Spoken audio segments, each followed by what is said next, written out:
আপনার সাথে কি কখনো এমন হয়েছে আপনি ইংরেজিতে কথা বলতে চাচ্ছেন কিন্তু মাঝপথে আটকে যাচ্ছেন, সঠিক শব্দটি মাথায় আসছে না, কিংবা একটা সুন্দর কথা বলার চেষ্টা করছেন কিন্তু শব্দহীনতায় বলতে পারছেন না?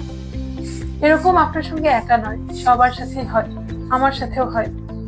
তাই আজকের ভিডিওতে আমি আপনাদের সঙ্গে শেয়ার করব 5টি ইংরেজি শব্দ যেগুলো আমাদের দৈনন্দিন কথাবার্তায় খুবই প্রয়োজন হয়। তো চলুন শুরু করা যাক। আমার প্রথম শব্দটি হলো ক্যারিজম্যাটিক। ক্যারিজম্যাটিক মানে হচ্ছে ব্যক্তিত্বময়, আকর্ষণীয়।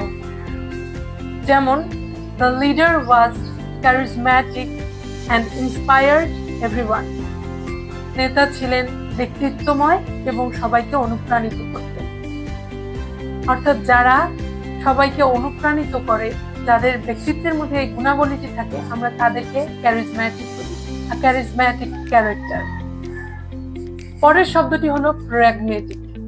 প্র্যাগমেটিক মানে হচ্ছে বাস্তববাদী বা বাস্তবসম্মত। যারা আবেগের থেকে বাস্তবতাকে বেশি গুরুত্ব দেয়, বাস্তবসম্মত সিদ্ধান্ত নেয়, তাদেরকে আমরা প্র্যাগমেটিক বলি। যেমন, she took a pragmatic approach to solve the problem। অর্থাৎ সে সমস্যাটি সমাধান করার জন্য একটি বাস্তবসম্মত সিদ্ধান্ত নিয়েছিল। এর পরের ওয়ার্ডটি হলো ইনোভেশন। ইনোভেশন মানে হচ্ছে নতুন কিছু তৈরি করা, নতুন কিছু আইডিয়া নিয়ে আসা। যেমন, the company introduced an innovative product to the market. অর্থাৎ কোম্পানিটি একটি নতুন পণ্য বাজারে নিয়ে আসলো, এটাকে আমরা ইনোভেটিভ বলি।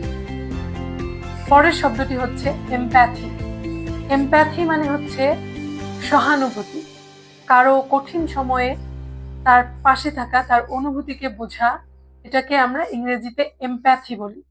যেমন, she showed her empathy to her friends bad situation। তার বন্ধুর খারাপ সময়ে সে সহানুভূতি দেখিয়েছে। আজকের শেষ শব্দটি হলো পার্সিভারেন্স। পার্সিভারেন্স মানে হচ্ছে কঠোর পরিশ্রম করা, ধৈর্য ধরে কঠোর পরিশ্রম করা, হাল ছেড়ে না দেওয়া। উদাহরণ হচ্ছে, his perseverance made him successful। অর্থাৎ তার কঠোর পরিশ্রম তাকে সফল করে তুলেছে। এই যে 5টি শব্দ, এই 5টি শব্দ আপনি আপনার দৈনন্দিন জীবনে ব্যবহার করতে পারেন। কমেন্ট বক্সে এই 5টি শব্দ দিয়ে 5টি উদাহরণ শেয়ার করুন। আর লিঙ্গুইস্টিক নেক্সাস 360 সঙ্গেই থাকুন।